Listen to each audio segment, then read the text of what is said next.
panel of amazing volunteers, like to just end with anything? Is there anything you call to action or whatever you'd like to do? If you'd like to just end with anything?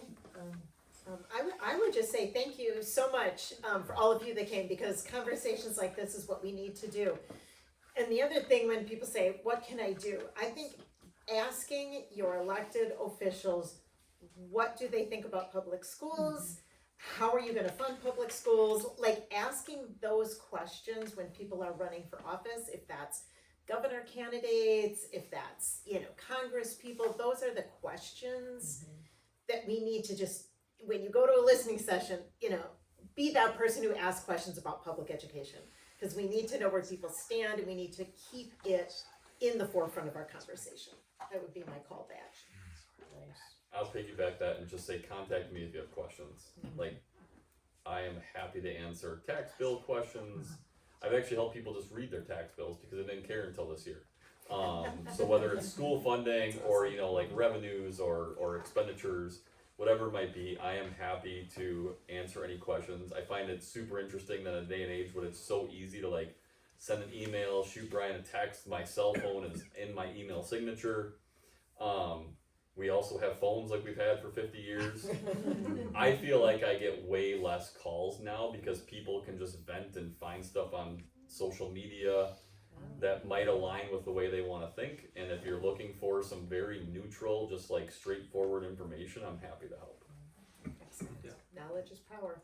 Yeah, I think probably one of the things I know is the whole referendum thing. It's like, every time they come up with a referendum, you'll notice it's almost always the same amount. And that doesn't take into inflation at all. So looking at that, when I was on the board, I looked at it and I said, this is not sustainable.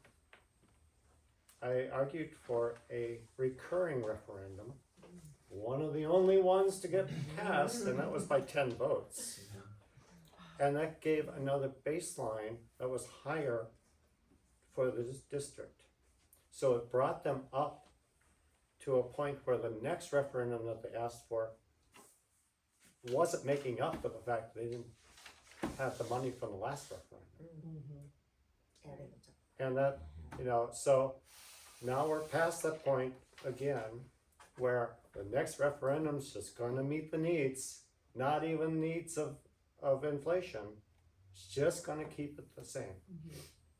And I think that's like one of those extremely difficult things to get through to people, that we're not even going at cost of inflation. Right. Exactly. Good point.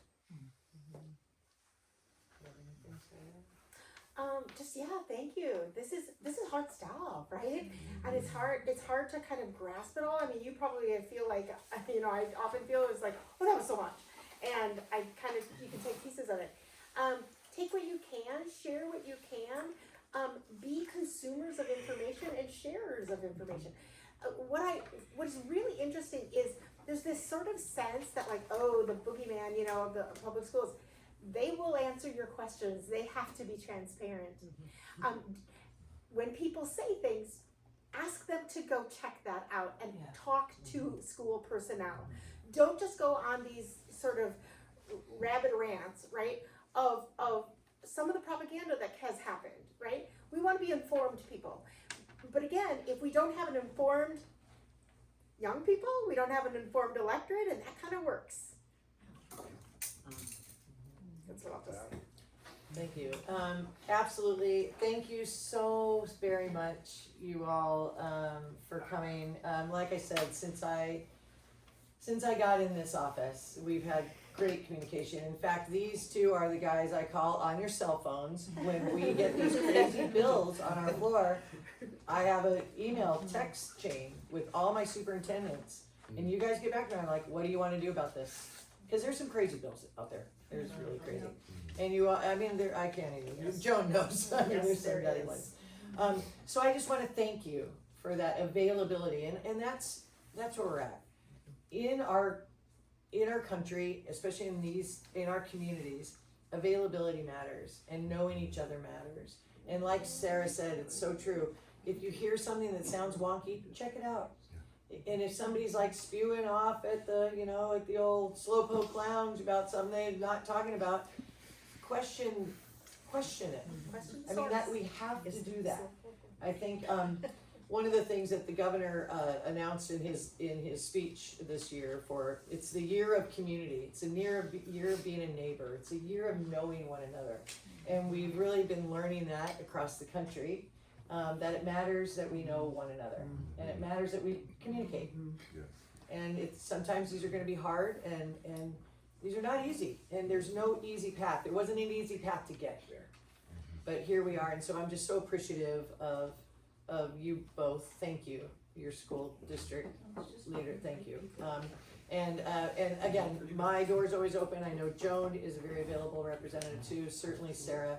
So we're here for you, and we're here to listen, and if you have good ideas, shoot them our way, because maybe we can march down the field, but we do it together. So thank you so very much for being here tonight.